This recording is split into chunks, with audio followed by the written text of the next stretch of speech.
ಒಂದೂರಲ್ಲಿ ಒಬ್ಬ ಇದ್ದಲು ಮಾರೋನ್ ಇದ್ದಂತೆ. ಅವನ್ ಪಕ್ಕದ ಮನೆಗೆ ಒಬ್ಬ ಅಗಸ ಬಾಡಿಗೆಗೆ ಬರ್ತಾನೆ. ಅವನ್ ಕೆಲಸ ಏನಂದ್ರೆ ಊರಿನವರು ಎಂತದ್ದೇ ಬಟ್ಟೆ ಕೊಟ್ರು ನೀಟಾಗಿ ಸ್ವಚ್ಛವಾಗಿ ಒಗೆದು ಕೊಡೋದು. ಹಿಂಗೆ ಇಬ್ಬರಿಗೂ ಸ್ನೇಹ ಆಗುತ್ತೆ.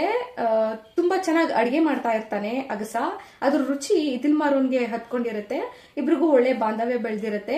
ಆವಾಗ ಇದ್ಲು ಮಾರೋನ್ ಕೇಳಿದ್ನಂತೆ, ನೋಡು ನಾವಿಬ್ರು ಎಷ್ಟು ಒಳ್ಳೆ ಸಂಬಂಧ ಬೆಳೆಸ್ಕೊಂಡಿದೀವಿ, ನೀನ್ ಯಾಕೆ ನಿನ್ ಮನೆಗೆ ಬಾಡಿಗೆ ಕಟ್ಕೊಂಡಿರ್ಬೇಕು, ನನ್ ಮನೆಗೆ ಬಂದ್ಬಿಡು, ಇಬ್ರಿಗೂ ಬಾಡಿಗೆ ದುಡ್ಡು ಉಳಿಯುತ್ತೆ, ನಾವಿಬ್ರು ಸೇವ್ ಮಾಡ್ಬೋದು, ಸೊ ನಮ್ ಕಂಪ್ಯಾಟಬಿಲಿಟಿ ತುಂಬಾ ಚೆನ್ನಾಗಿದೆ, ಹಾಗಾಗಿ ನಾವ್ ಇನ್ಮೇಲೆ ಒಟ್ಟಿಗೆ ಬದುಕೋಣ ಅಂತ ಕೇಳಿದಂತೆ. ಅದಕ್ಕೆ ಅಕ್ಸ ಹೇಳಿದಂತೆ, ದಯವಿಟ್ಟು ಬೇಡ, ನಮ್ಮ ಮನಸ್ಥಿತಿ ಹೊಂದಿದ್ರು ನಮ್ಮ ಪರಿಸ್ಥಿತಿ ಹೊಂದೋದಿಲ್ಲ. ಯಾಕಂದ್ರೆ ನೀನು ಇದ್ಲು ಮಾಡಿ ಮಾಡಿ ಮಾಡಿ ಕೈಗೆ ಮಸಿ ಅಂಟ್ಕೊಂಡ್ರೆ ನಾನು ಕಷ್ಟಪಟ್ಟು ಒಗ್ದಿರೋ ಬಟ್ಟೆಗಳೆಲ್ಲ ಮತ್ತೆ ಕಪ್ಪಾಗುತ್ತೆ, ಧೂಳಾಗುತ್ತೆ, ಅದಕ್ಕೆ ಬೇಡ ಅಂತ ಹೇಳಿದ್ನಂತೆ.